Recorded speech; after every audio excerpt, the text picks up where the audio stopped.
ألف لام ميم صاد. كتاب أنزل إليك فلا يكن في صدرك حرج منه لتنذر به وذكرى للمؤمنين. اتبعوا ما أنزل إليكم من ربكم ولا تتبعوا من دونه أولياء قليلا ما تذكرون. وكم من قرية أهلكناها فجاءها بأسنا بياتا أو هم قائلون فما كان دعواهم إذ جاءهم بأسنا إلا أن قالوا إنا كنا ظالمين.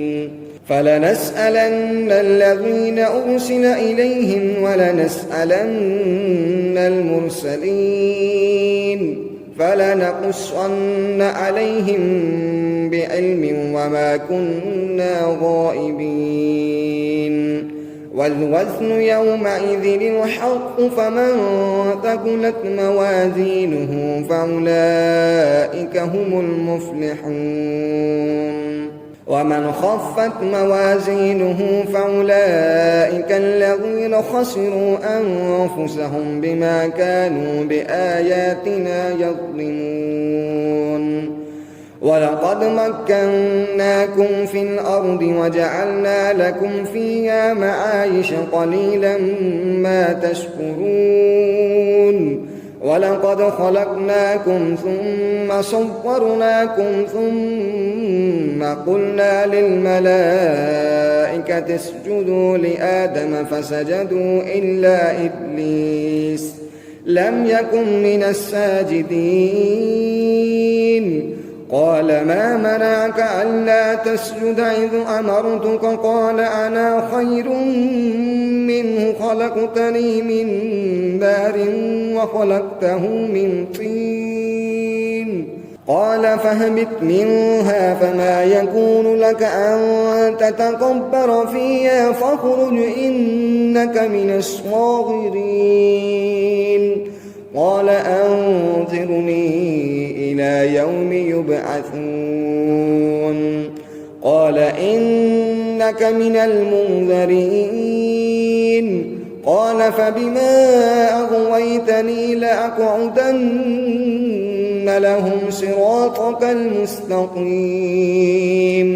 ثم لآتينهم من بين أيديهم ومن خلفهم وعن أيمانهم وعن شمائلهم ولا تجد أكثرهم شاكرين. قال اخرج منها مذءوما مدحورا لمن تبعك منهم لأملأن جهنم منكم أجمعين. ويا آدم اسكن أنت وزوجك الجنة فكلا من حيث شئتما ولا تقربا هذه الشجرة فتكونا من الظالمين. فوسوس لهما الشيطان ليبدي لهما ما برئ عنهما من سوآتهما وقال ما نهاكما ربكما عن هذه الشجرة إلا أن تكونا ملكين أو تكونا من الخالدين. وقاسمهما إني لكما لمن الناصحين. فدلاهما بغرور فلما ذاقا الشجرة بدت لهما سوآتهما وطفقا يخصفان عليهما من ورق الجنة وناداهما ربهما ألم أنهكما عن تلكما الشجرة وأقل لكما إن الشيطان لكما عدو مبين. قالا ربنا ظلمنا أنفسنا وإن لم تغفر لنا وترحمنا لنكونن من الخاسرين قال اهبطوا بعضكم لبعض عدو ولكم في الأرض مستقر ومتاع إلى حين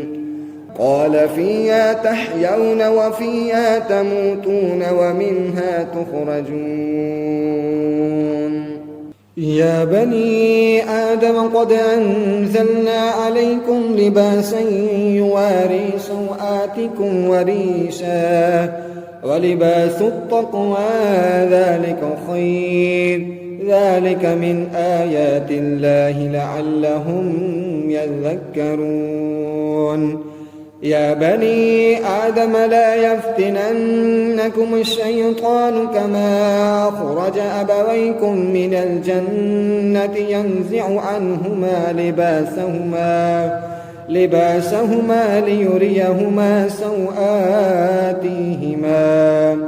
ليريهما سوآتهما إنه يراكم هو وقبيله من حيث لا ترونهم إنا جعلنا الشياطين أولياء للذين لا يؤمنون وإذا فعلوا فاحشة قالوا وجدنا عليها آباءنا والله أمرنا بها قل إن الله لا يأمر بالفحشاء أتقولون على الله ما لا تعلمون قل أمر ربي بالقسط وأقيموا وجوهكم عند كل مسجد وادعوه مخلصين له الدين كما بداكم تعودون فريقا هداهم وفريقا حق عليهم الضلالة إنهم اتخذوا الشياطين أولياء من دون الله ويحسبون أنهم مهتدون يا بني آدم خذوا زينتكم عند كل مسجد وكلوا واشربوا ولا تسرفوا إنه لا يحب المسرفين قل من حرم زينة الله التي أخرج لعباده والطيبات من الرزق قل هي للذين آمنوا في الحياة الدنيا خالصة يوم القيامة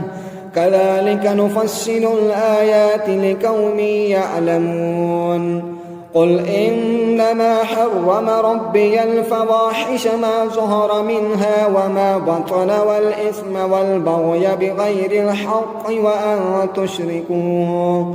وأن تشركوا بالله ما لم ينزل به سلطانا وأن تقولوا على الله ما لا تعلمون ولكل أمة أجل فإذا جاء أجلهم لا يستأخرون ساعة ولا يستقدمون يا بني آدم إما يأتينكم رسل منكم يقصون عليكم آياتي فمن اتقى وأصلح فلا خوف عليهم ولا هم يحزنون والذين كذبوا بآياتنا واستكبروا عنها أولئك أصحاب النار هم فيها خالدون فمن أظلم ممن افترى على الله كذبا أو كذب بآياته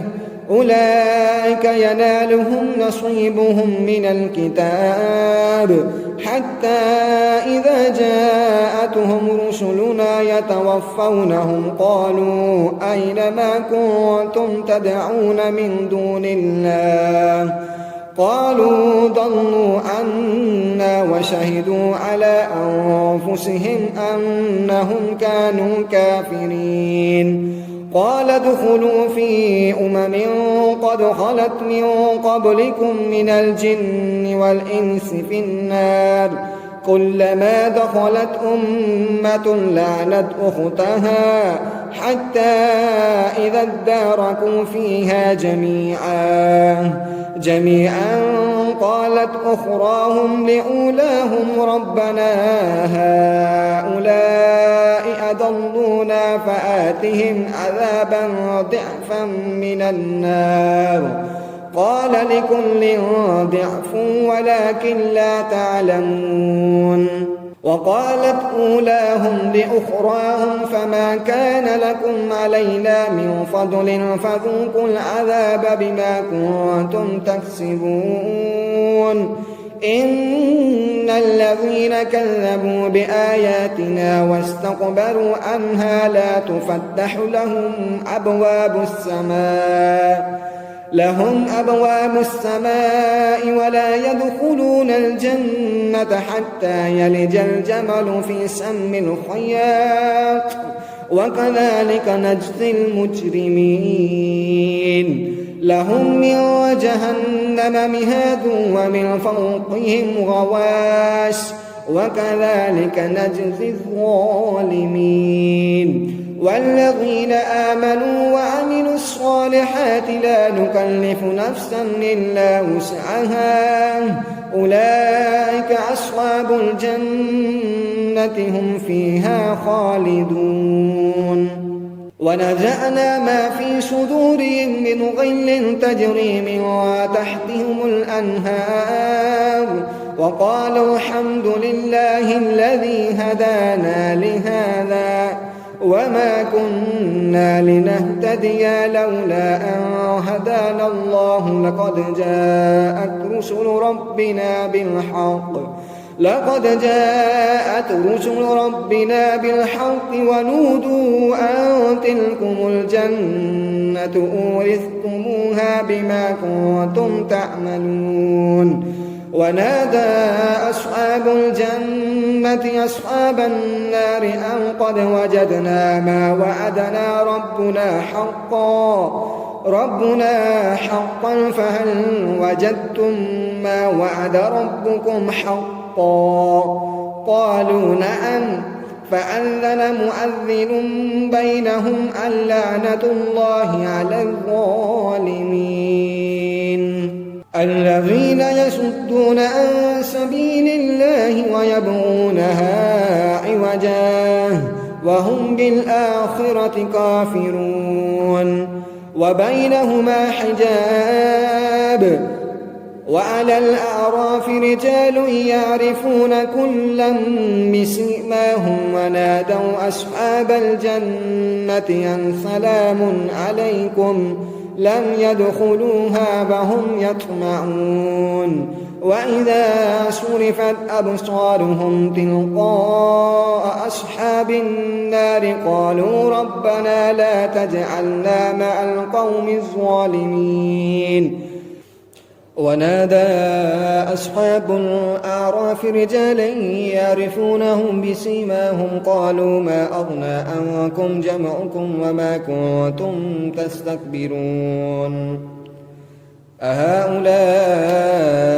الذين أقسمتم لا ينالهم الله برحمة ادخلوا الجنة لا خوف عليكم ولا أنتم تحزنون. ونادى أصحاب النار أصحاب الجنة أن أفيدوا علينا من الماء أو مما رزقكم الله قالوا إن الله حرمهما على الكافرين الذين اتخذوا دينهم لهوا ولعبا وغرتهم الحياة الدنيا فاليوم ننساهم كما نسوا لقاء يومهم هذا وما كانوا بآياتنا يجحدون. ولقد جئناهم بكتاب فصلناه على علم هدى ورحمة لقوم يؤمنون.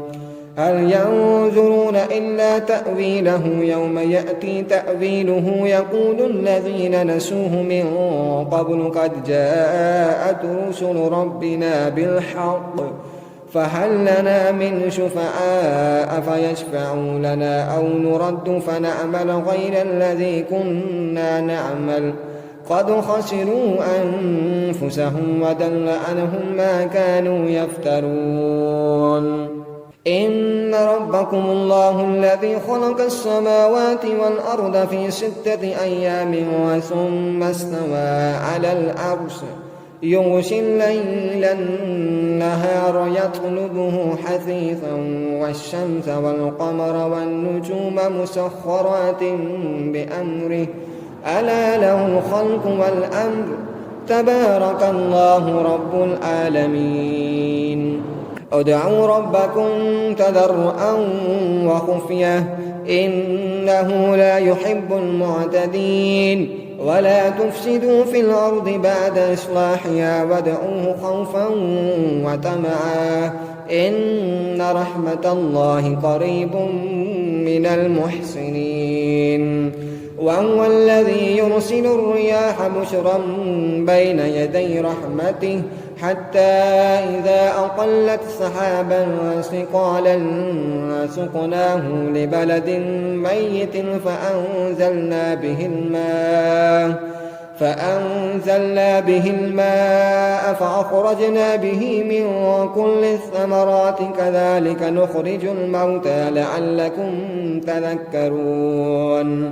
والبلد الطيب يخرج نباته بإذن ربه والذي خبث لا يخرج إلا نكدا كذلك نصرف الآيات لقوم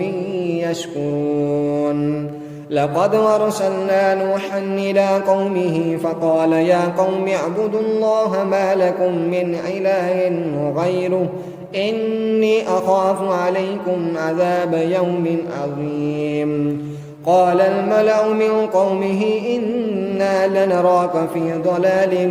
مبين قال يا قوم ليس بي ضلالة ولكني رسول من رب العالمين أبلغكم رسالات ربي وأنصح لكم وأعلم من الله ما لا تعلمون أوعجبتم أن جاءكم ذكر من ربكم على رجل منكم لينذركم ولتتقوا ولعلكم ترحمون فكذبوه فأنجيناه والذين معه في الفلك وأغرقنا الذين كذبوا بآياتنا إنهم كانوا قوما عمين وإلى عاد أخاهم هودا قال يا قوم اعبدوا الله ما لكم من إله غيره أفلا تتقون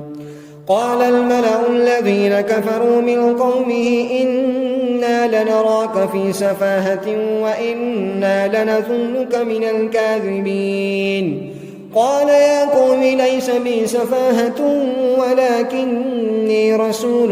من رب العالمين أبلغكم رسالات ربي وأنا لكم ناصح أمين أوعجبتم أن جاءكم ذكر من ربكم على رجل منكم لينذركم واذكروا إذ جعلكم خلفاء من بعد قوم نوح وزادكم في الخلق بسطة فاذكروا آلاء الله لعلكم تفلحون قالوا أجئتنا لنعبد الله وحده ونذر ما كان يعبد آباؤنا فاتنا بما تعدنا إن كنت من الصادقين قال قد وقع عليكم من ربكم رجس وغضب أتجادلونني في أسماء سميتموها أنتم وآباؤكم ما نزل الله بها من سلطان فانتظروا إني معكم من المنتظرين فأنجيناه والذين معه برحمة منا وقطعنا دابر الذين كذبوا بآياتنا وما كانوا مؤمنين وإلى ثمود أخاهم صالحا قال يا قوم اعبدوا الله ما لكم من إله غيره قد جاءتكم بينة من ربكم هذه ناقة الله لكم آية فذروها تأكل في أرض الله ولا تمسوها بسوء فيأخذكم عذاب أليم واذكروا إذ جعلكم خلفاء من بعد عاد وبوأكم في الأرض تتخذون من سهولها قصورا وتنحتون الجبال بيوتا فاذكروا آلاء الله ولا تعثوا في الأرض مفسدين. قال الملأ الذين استكبروا من قومه للذين استضعفوا لمن آمن منهم أتعلمون أن صالحا مرسل من ربه قالوا إنا بما أرسل به مؤمنون. قال الذين استكبروا إنا بالذي آمنتم به كافرون. فعقروا الناقة وعتوا عن أمر ربهم وقالوا يا صالح ائتنا بما تعدنا إن كنت من المرسلين. فأخذتهم الرجفة فأصبحوا في دارهم جاثمين. فتولى عنهم وقال يا قوم لقد أبلغتكم رسالة ربي ونصحت لكم ولكن لا تحبون الناصحين. ولوطا إذ قال لقومه أتأتون الفاحشة ما سبقكم بها من أحد من العالمين إنكم لتأتون الرجال شهوة من دون النساء بل أنتم قوم مسرفون. وما كان جواب قومه إلا أن قالوا أخرجوهم من قريتكم إنهم أناس يتطهرون. فأنجيناه وأهله إلا امرأته كانت من الغابرين. وأمطرنا عليهم مطرا فانظر كيف كان عاقبة المجرمين. وإلى مدين أخاهم شعيبا قال يا قوم اعبدوا الله ما لكم من إله غيره قد جاءتكم بينة من ربكم فأوفوا الكيل والميزان ولا تبخسوا الناس أشياءهم ولا تفسدوا في الأرض بعد إصلاحها ذلكم خير لكم إن كنتم مؤمنين. ولا تقعدوا بكل صراط توعدون وتصدون عن سبيل الله من آمن به وتبغونها عوجا واذكروا إذ كنتم قليلا فكثركم وانظروا كيف كان عاقبة المفسدين. وإن كانت طائفة منكم آمنوا بالذي أرسلت به وطائفة لم يؤمنوا فاصبروا حتى يحكم الله بيننا وهو خير الحاكمين. قال الملأ الذين استكبروا من قومه لنخرجنك يا شعيب والذين آمنوا معك من قريتنا أو لتعودن في ملتنا قال أولو كنا كارهين قد افترينا على الله كذبا إن عدنا في ملتكم بعد إذ نجانا الله منها وما يكون لنا أن نعود فيها إلا أن يشاء الله ربنا وسع ربنا كل شيء علما على الله توكلنا ربنا افتح بيننا وبين قومنا بالحق وأنت خير الفاتحين. وقال الملأ الذين كفروا من قومه لئن اتبعتم شعيبا إنكم إذا لخاسرون فأخذتهم الرجفة فأصبحوا في دارهم جاثمين الذين كذبوا شعيبا كأن لم يغنوا فيها الذين كذبوا شعيبا كانوا هم الخاسرين فتولى عنهم وقال يا قوم لقد أبلغتكم رسالات ربي ونصحت لكم فكيف آسى على قوم كافرين وما أرسلنا في قرية من نبي إلا أخذنا أهلها بالبأساء والضراء لعلهم يضرعون ثم بدلنا مكان السيئة الحسنة حتى عفوا وقالوا قد مس آباءنا الضراء والسراء فأخذناهم بغتة وهم لا يشعرون ولو أن أهل القرى آمنوا واتقوا لفتحنا عليهم بركات من السماء والأرض ولكن كذبوا فأخذناهم بما كانوا يكسبون أفأمن أهل القرى أن يأتيهم بأسنا بياتا وهم نائمون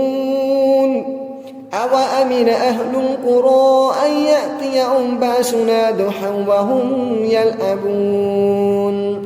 أفأمنوا مكر الله فلا يأمن مكر الله إلا القوم الخاسرون أولم يهد للذين يرثون الأرض من بعد أهلها أن لو نشاء وصبناهم بذنوبهم ونطبع على قلوبهم فهم لا يسمعون تلك القرى نقص عليك من أنبائها ولقد جاءتهم رسلهم بالبينات فما كانوا ليؤمنوا بما كذبوا من قبل كذلك يطبع الله على قلوب الكافرين وما وجدنا لأكثرهم من أهل وإن وجدنا أكثرهم لفاسقين ثم بعثنا من بعدهم موسى بآياتنا إلى فرعون وملئه فظلموا بها فانظر كيف كان عاقبة المفسدين وقال موسى يا فرعون إني رسول من رب العالمين حقيق على أن لا أقول على الله إلا الحق قد جئتكم ببينة من ربكم فأرسل معي بني إسرائيل قال إن كنت جئت بآية فأت بها إن كنت من الصادقين فألقى عصاه فإذا هي ثعبان مبين ونزع يده فإذا هي بيضاء للناظرين قال الملأ من قوم فرعون إن هذا لساحر عليم يريد أن يخرجكم من أرضكم فماذا تأمرون قالوا أرجه وأخاه وأرسل في المدائن حاشرين يأتوك بكل ساحر عليم وجاء السحرة فرعون قالوا إن لنا لأجرا إن كنا نحن الغالبين قال نعم وإنكم لمن المقربين قالوا يا موسى إما أن تلقي وإما أن نكون نحن الملقين قال ألقوه فلما ألقوا سحروا أعين الناس واسترهبوهم وجاءوا بسحر عظيم وأوحينا إلى موسى أن ألق عصاك فإذا هي تلقف ما يأفكون فوقع الحق وبطل ما كانوا يعملون فغلبوا هنالك وانقلبوا صاغرين وألقي السحرة ساجدين قالوا آمنا برب العالمين رب موسى وهارون. قال فرعون آمنتم به قبل أن آذن لكم إن هذا لمكر مكرتموه في المدينة لتخرجوا منها أهلها فسوف تعلمون. لأقطعن أيديكم وأرجلكم من خلاف ثم لأصلبنكم أجمعين. قالوا إنا إلى ربنا منقلبون. وما تنقم منا إلا أن آمنا بآيات ربنا لما جاءتنا ربنا أفرغ علينا صبرا وتوفنا مسلمين. وقال الملأ من قوم فرعون أتذر موسى وقومه ليفسدوا في الأرض ويذرك وآلهتك قال سنقتل أبناءهم ونستحيي نساءهم وإنا فوقهم قاهرون. قال موسى لقومه استعينوا بالله واصبروا إن الأرض لله يورثها من يشاء من عباده والعاقبة للمتقين. قالوا أوذينا من قبل أن تأتينا ومن بعد ما جئتنا قال عسى ربكم أن يهلك عدوكم ويستخلفكم في الأرض فينظر كيف تعملون. ولقد أخذنا آل فرعون بالسنين ونقص من الثمرات لعلهم يذكرون. فإذا جاءتهم الحسنة قالوا لنا هذه وإن تصبهم سيئة يطيروا بموسى ومن معه ألا إنما طائرهم عند الله ولكن أكثرهم لا يعلمون. وقالوا مهما تأتنا به من آية لتسحرنا بها فما نحن لك بمؤمنين. فأرسلنا عليهم الطوفان والجراد والقمل والضفادع والدم آيات مفصلات فاستكبروا وكانوا قوما مجرمين. ولما وقع عليهم الرجل قالوا يا موسى ادع لنا ربك بما أهد عندك لئن كشفت عنا الرجز لنؤمنن لك ولنرسلن معك بني إسرائيل. فلما كشفنا عنهم الرجز إلى أجل هم بالغوه إذا هم ينكثون. فانتقمنا منهم فأغرقناهم في اليم بأنهم كذبوا بآياتنا وكانوا عنها غافلين. وأورثنا القوم الذين كانوا يستضعفون مشارق الأرض ومغاربها التي باركنا فيها وتمت كلمة ربك الحسنى على بني إسرائيل بما صبروا ودمرنا ما كان يصنع فرعون وقومه وما كانوا يارسون. وجاوزنا ببني إسرائيل البحر فأتوا على قوم يعكفون على أصنام لهم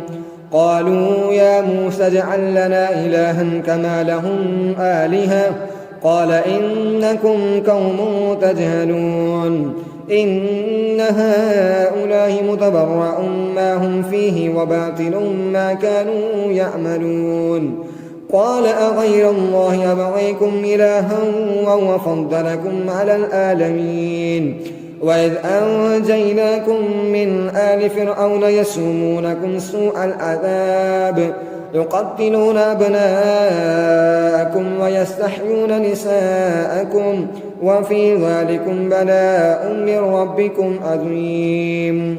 وواعدنا موسى 30 ليلة وأتممناها ب10 فتم ميقات ربه 40 ليلة. وقال موسى لأخيه هارون اخلفني في قومي وأصلح فلا تتبع سبيل المفسدين. ولما جاء موسى لميقاتنا وكلمه ربه قال رب أرني أنظر إليك قال لن تراني ولكن انظر إلى الجبل فإن استقر مكانه فسوف تراني.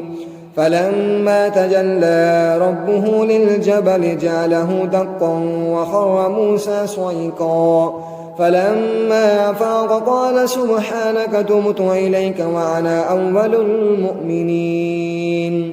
قال يا موسى إن اصطفيتك على الناس برسالاتي وبكلامي فخذ ما آتيتك وكن من الشاكرين. وكتبنا له في الألواح من كل شيء موعظة وتفصيلا لكل شيء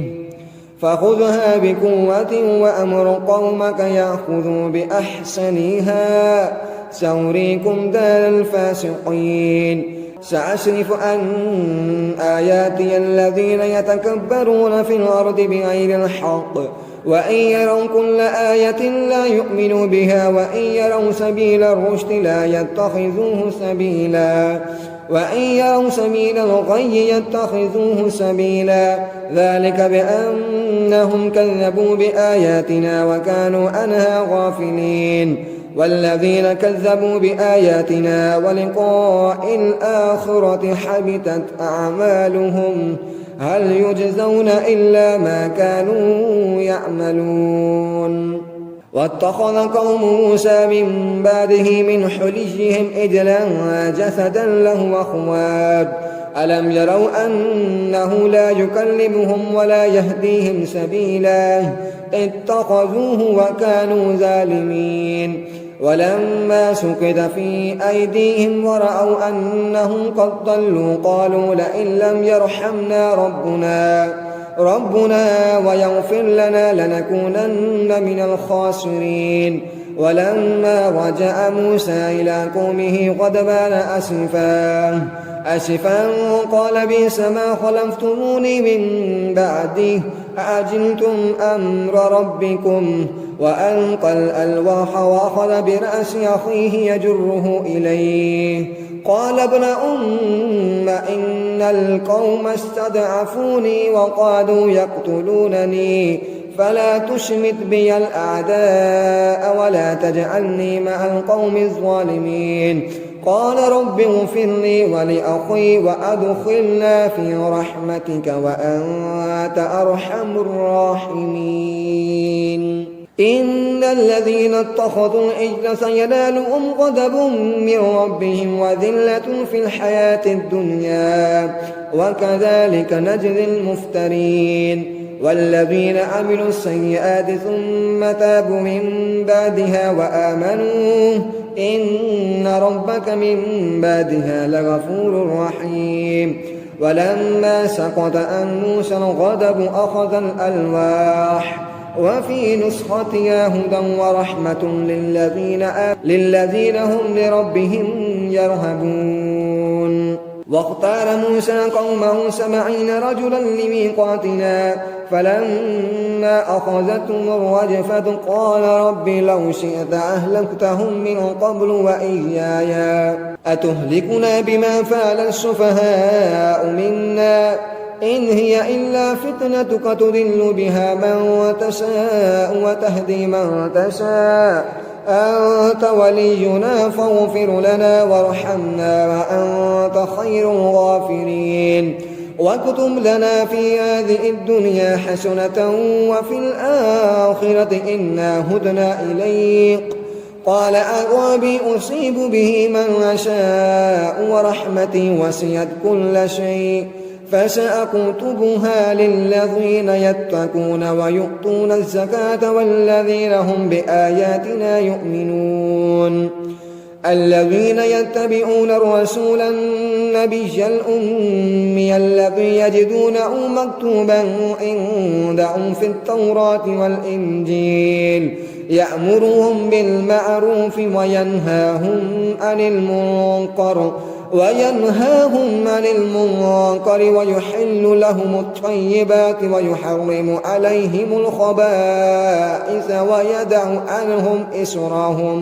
إسرهم والأغلال التي كانت عليهم فالذين آمنوا به وأزروه ونسروه واتبعوا النور الذي أنزل معه أولئك هم المفلحون قل يا أيها الناس إني رسول الله إليكم جميعا الذي له ملك السماوات والأرض لا إله إلا هو يحيي ويميت فآمنوا بالله ورسوله النبي الأمي الذي يؤمن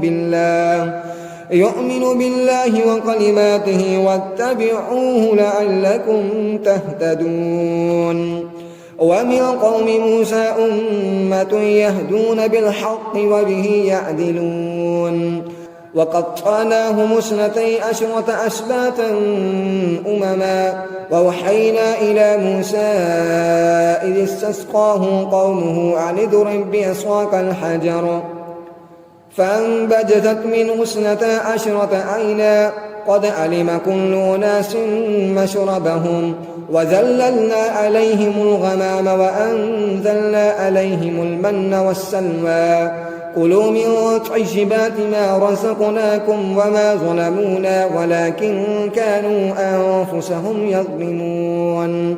وإذ قيل لهم اسكنوا هذه القرية وكلوا منها حيث شئتم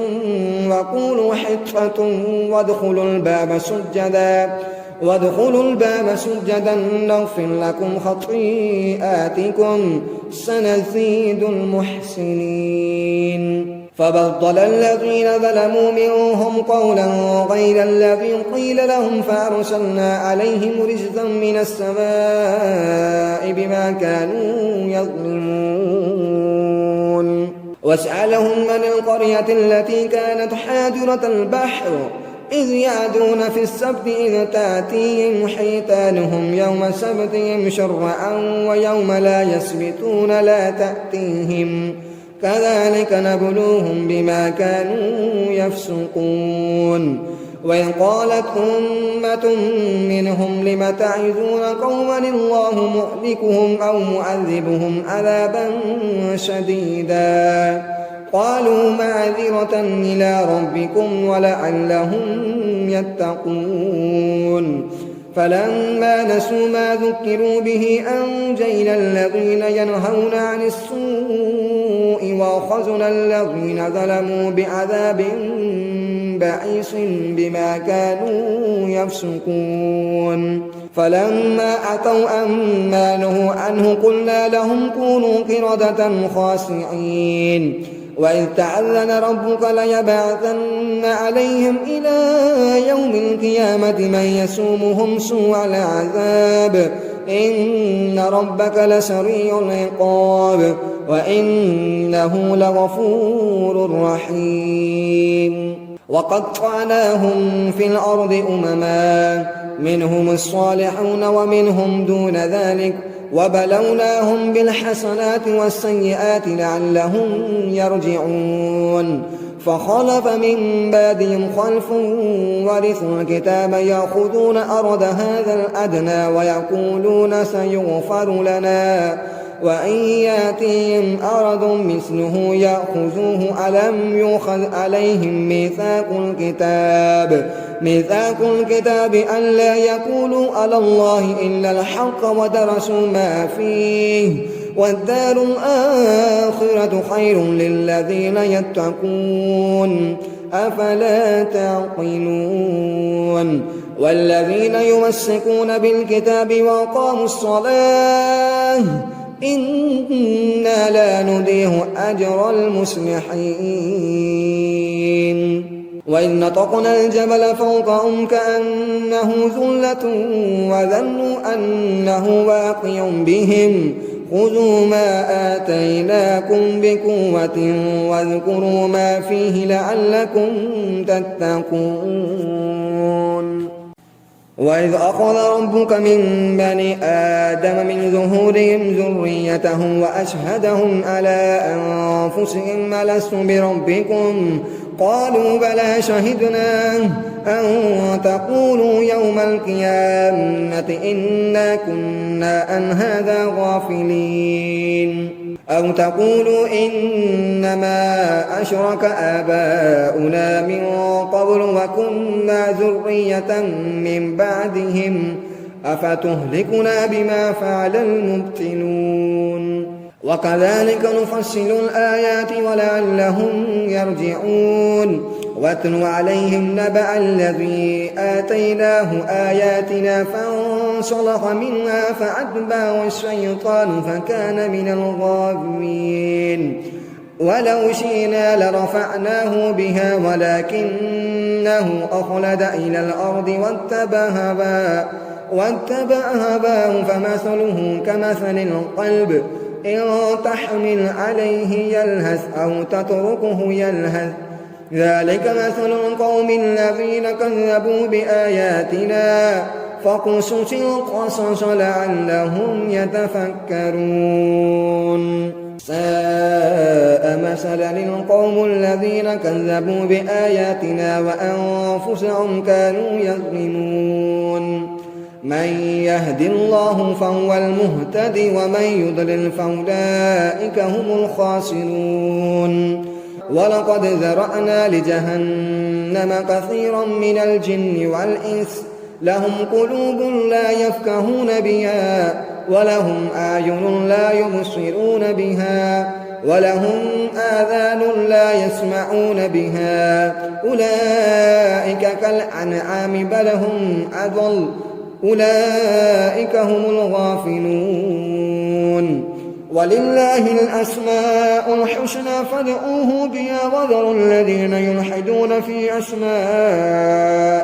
سيجزون ما كانوا يعملون وممن خلقنا أمة يهدون بالحق وبه يعدلون والذين كذبوا بآياتنا سنستدرجهم من حيث لا يعلمون وأملي لهم إن كيدي متين أولم يتفكروا ما بصاحبهم من جنة إن هو إلا نظير مبين أولم ينظروا في ملكوت السماوات والأرض وما خلق الله من شيء وأن عسى أن يكون قد اقترب أجلهم فبأي حديث بعده يؤمنون من يضلل الله فلا هادي له ويذرهم في طغيانهم يعمهون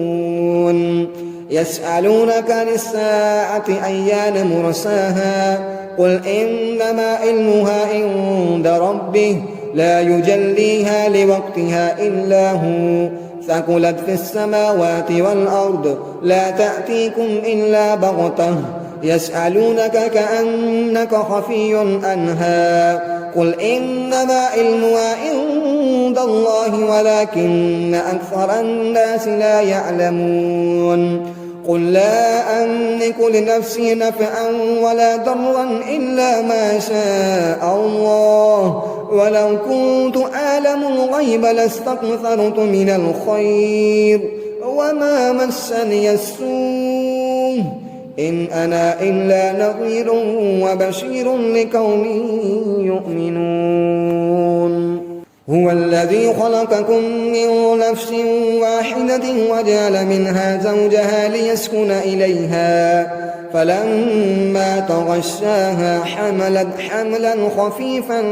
فمرت به فلما أثقلت دعوا الله ربهما لئن آتيتنا صالحا لنكونن من الشاكرين